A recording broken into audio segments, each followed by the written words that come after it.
In today's video, we take a look at a gang of ATM thieves who stole £650,000 from shops, train stations, post offices and petrol stations across Britain during a 19-month crime spree and left behind £1 million in destruction. This is Curios&Spiritual.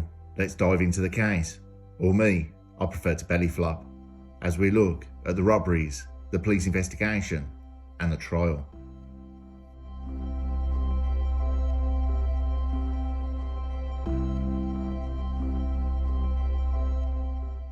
Between March 2021 and October 2022, a highly organised and exceptionally mobile criminal enterprise known as the ATM Gang perpetrated a sustained series of targeted attacks on automated teller machines, or cash points if you want to call them, across the United Kingdom.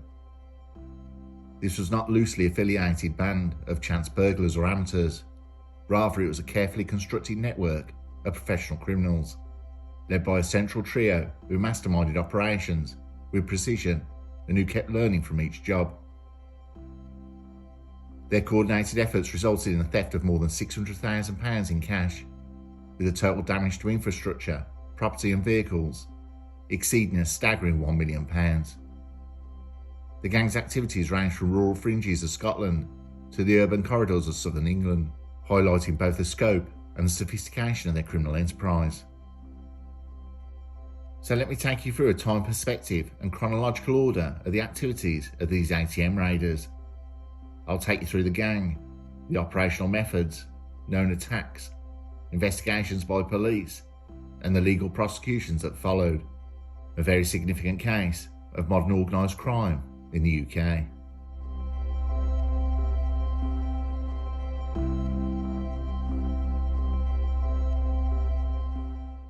At the core of the ATM gang's criminal operations stood three central figures, each playing an indispensable role in the planning, coordination and execution of their heists.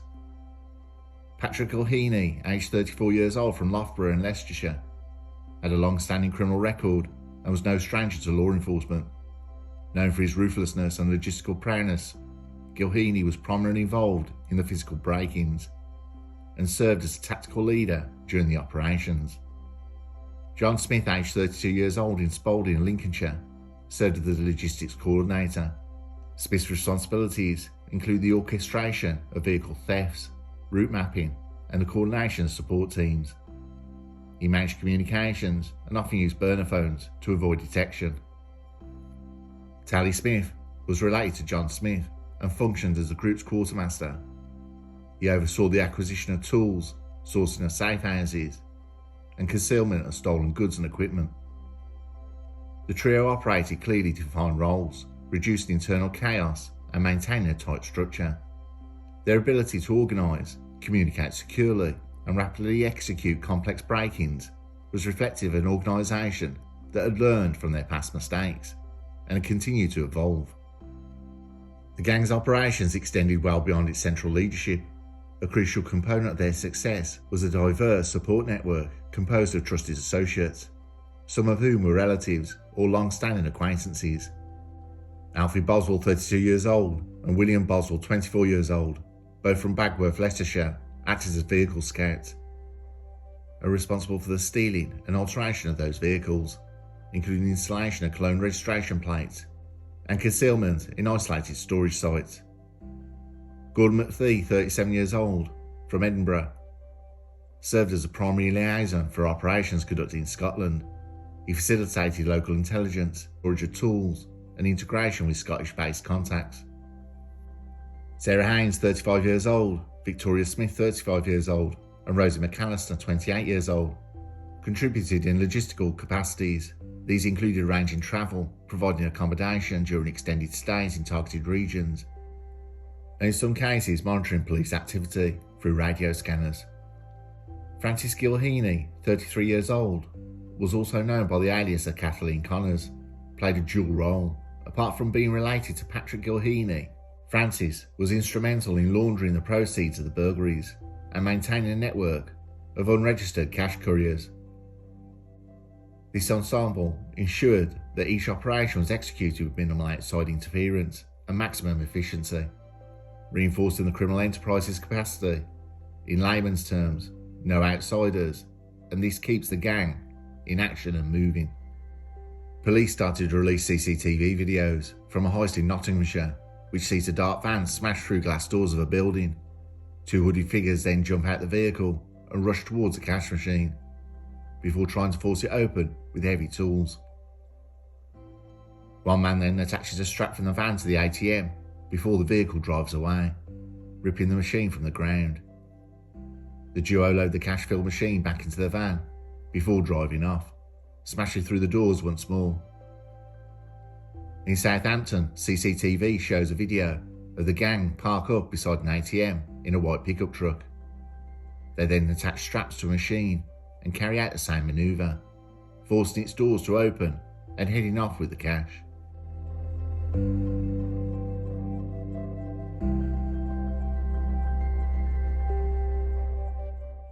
The gang's criminal activities escalated in both sophistication and geographic scope. We'll go through each of the robberies, the amount taken, and the evidence that was carefully discarded. On the 15th of March 2021, in Loughborough, Leicestershire, an ATM affixed to a small convenience store was ripped from its foundation using a stolen Mitsubishi L200. The gang used steel chains and crowbars. Only £600 was retrieved due to a timing issue with the ATM's internal locking mechanism. A crowbar bearing Gilheany's DNA was recovered from an abandoned getaway vehicle. On 24th of August 2021, on Carnshaw, Falkirk, Scotland, a thermic lance was used to breach an ATM wall vault, resulting in successful theft of approximately £120,000. This was the first operation where the gang used oxyacetylene equipment. Intelligence confirmed coordination between the English Cause trio and McPhee's local contacts. On the 4th of September 2021, Attenborough, Nottinghamshire, the group executed a hit on an outdoor ATM. A stolen Ford Transit was used to transport tools. CCTV later identified Tally Smith near the scene 48 hours prior, acting suspiciously. £53,630 was stolen. A key left inside the vehicle led investigators to a DNA match. On the 22nd November in Bowness, Scotland, there was an ATM theft of £37,670. On the 24th of November, in Melgavie, Scotland, there was an ATM break-in of a theft of £37,660. And then on the 25th of November in Western Decmont, Scotland, they broke into a shop for an ATM, stealing £18,550. On the 1st of December 2021 in Peterborough, Cambridgeshire, this attack was conducted on a standalone ATM located in a petrol station. The gang bypassed a CCTV system using reflective tape. £93,390 was taken. A pair of gloves with John Smith's DNA were discovered in a nearby ditch. On the 8th of December 2021, Wolverhampton, there was a theft from an outdoor ATM of £41,430. On the 17th of December 2021, in Luton, they broke into an ATM. The theft was £7,130. On the 17th of December in Worcestershire, they were disturbed and fled with nothing. A new year, 2022, and there was still no slowdown or stopping them. But the ATM raids seemed to be less planned. Either they gained immense confidence in their skills or became complacent. On 24th of January in Dorchester, there was an ATM theft of £38,400. Following on 30th of January, Melgavie, Scotland, they broke into an ATM and it was empty. The night they hit another, and there was more success in Ayr, Scotland, getting away with £44,670. On the 31st of January 2022 in Motherwell, Scotland, there was a multi-entry break-in involving rooftop access and night vision surveillance tools.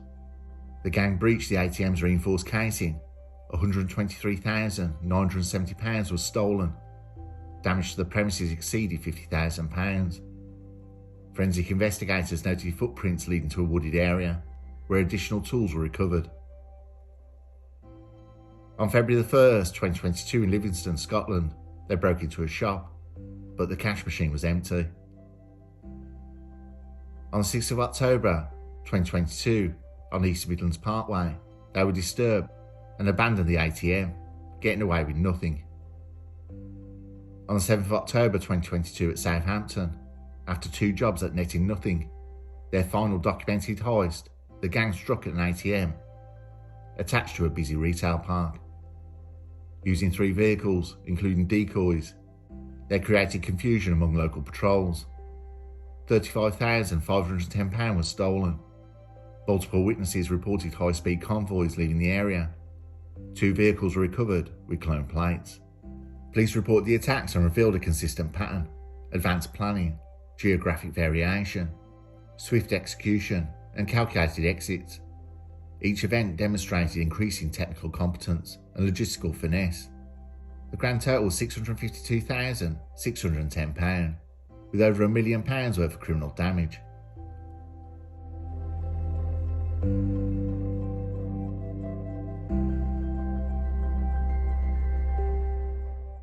The gang's success stemmed from their ability to constantly adapt their techniques to circumvent new security features and the police and security countermeasures. Stolen vehicles were often secured weeks before each operation. These vehicles were stored in rented garages or farmland properties owned by sympathetic contacts. Clone registration plates were sourced through online marketplace vendors. The gang shifted from blunt force methods to more advanced tools, including thermal lances, hydraulic spreaders, battery-operated grinders, and remote ignition systems. The lances enabled precise breaches without triggering alarm sensors. The attacks were typically staged between 2 AM and 4 AM. This time frame was chosen to minimise human presence and delay police response. Mobile police units in rural areas had extended response times, a vulnerability exploited by the gang. Gang members posed as maintenance workers or late-night customers to study ATM layouts and security systems. They monitored police's frequency using handheld scanners. After each operation, the group would burn vehicles, discard tools in rivers or wooded areas, and even pour bleach over potential DNA points. In one instance, acid was used to obscure fingerprint residues. Stolen money was laundered through betting shops, overseas wire transfers, and luxury purchases. A small percentage was handed to lower-level accomplices as operational pay. Their tactics reflected an agile criminal mindset, capable of modifying strategies in real time to stay ahead of the police.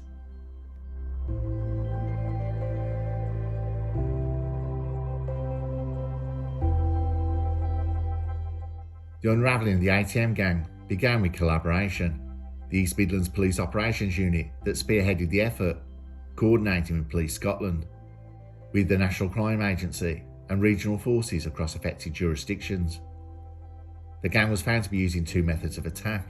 If it was standalone, they would use a stolen van and straps to rip it from the ground. They would then steal the contents and make off in a stolen high-powered vehicle, bearing false registration plates.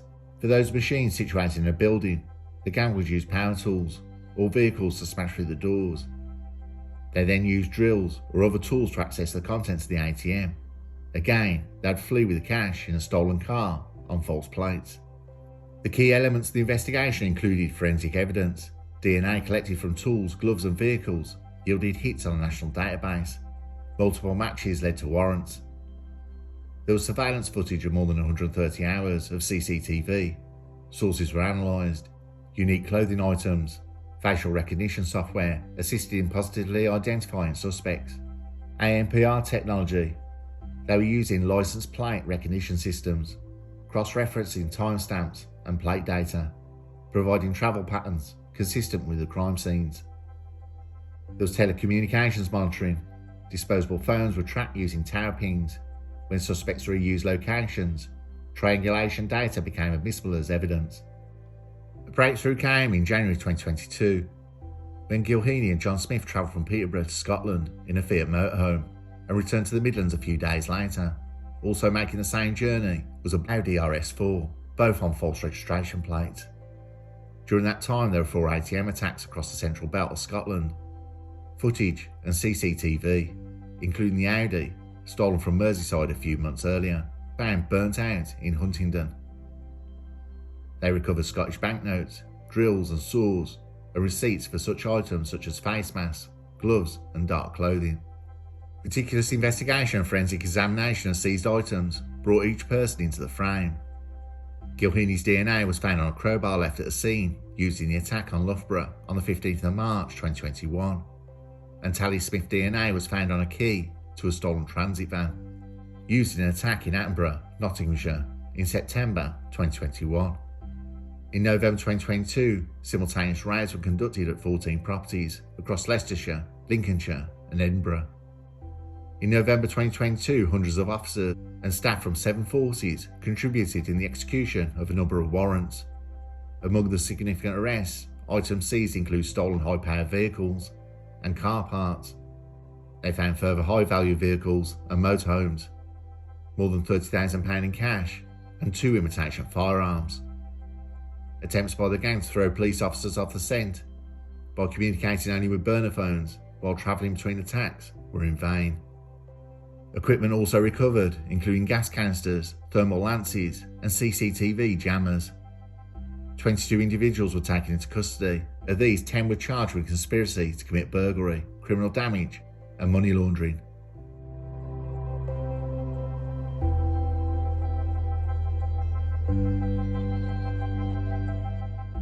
The trial began in January 2024 at Leicester Crown Court, presided by Judge Malcolm Heron. The proceedings lasted 6 weeks. The following people previously pleaded guilty to a range of offences, all committed between the 14th of March 2021 and the 18th of November 2022. The prosecution evidence included over 2,000 pages of forensic reports, GPS and mobile phone data logs, testimonies of over 40 witnesses, police and professional forensics, confiscated digital communications, including encrypted notes.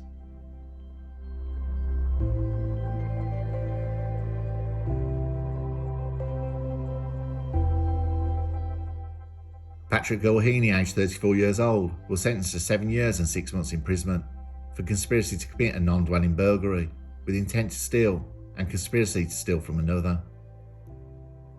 John Smith, aged 32 years old, was sentenced to 7 years and 6 months imprisonment for conspiracy to commit a non-dwelling burglary with intent to steal and conspiracy to steal from another.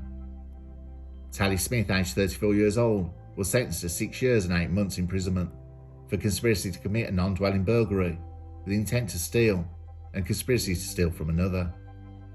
Alfie Boswell, aged 32 years old, was sentenced to 5 years imprisonment for conspiracy to steal and assist an offender. William Boswell, aged 24 years old, was sentenced to 3 years imprisonment for conspiracy to steal. Sarah Haynes, aged 35 years old, was sentenced to 12 months, suspended for 24 months for assisting an offender. Victoria Smith, aged 35 years old, received a 12-month sentence, suspended for 24 months for assisting an offender. Rosie McAllister, aged 28 years old, received a 12-month sentence, suspended for 24 months for assisting an offender. Frances Gilheany, also known as Kathleen Connors, aged 33 years old, received a 12-month sentence, suspended for 24 months for assisting an offender. Gordon McPhee, aged 37 years old, was found guilty of conspiracy to commit a non-dwelling burglary with intent to steal and conspiracy to steal from another. At another trial, he was sentenced to 6 years. Judge Heron noted that while the gang had avoided direct violence, their actions placed financial and emotional stress on small communities and demonstrated complete contempt for civil society.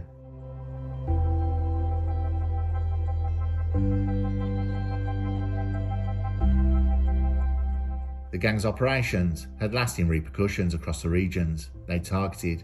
More than 40 communities were left without access to cash services. Insurance premiums for affected businesses increased by up to 50%. Several small retailers and petrol stations faced permanent closure due to structural damage. In response, financial institutions invested in reinforced ATM designs, including devices with smart ink die packs, pressure sensors, and remote lockdown capabilities.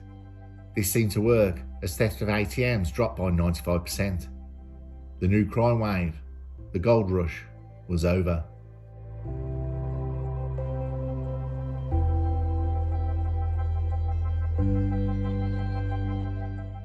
Saga of the ATM gang underscores the evolving nature of organised crime in the UK, operating with tactical precision and technological savvy. The gang had help from their families, geographic mobility, and logistical cunning to mount an extended campaign of high-impact burglaries. ATM thefts around 2020, every gang was having a go at it, especially in Europe. There was those who could pry them, and those who would demolish the whole building to get it, like Godzilla had a go. For years it was bank robberies, and okay, I shouldn't, but let me tell you this joke.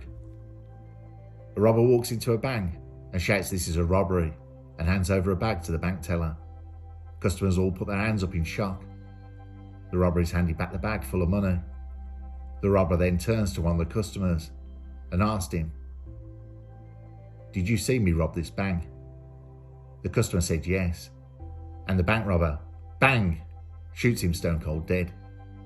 He then turns to a couple and said, "Did you see me rob this bank?" The man replied, "No, I didn't, but my wife did." And yeah, let's continue. Proceeds of crime are now gone after the gang. So what's the gang's legacy? Ruined buildings, a lot of scorched motors, a surge in ATM security tech, and one of the more unusual entries in the annals of British organised crime. They may have styled themselves as criminal professionals, but at the end of the day, they were just determined people who hated queuing for cash. They were organised, efficient, and devastatingly effective, until they weren't.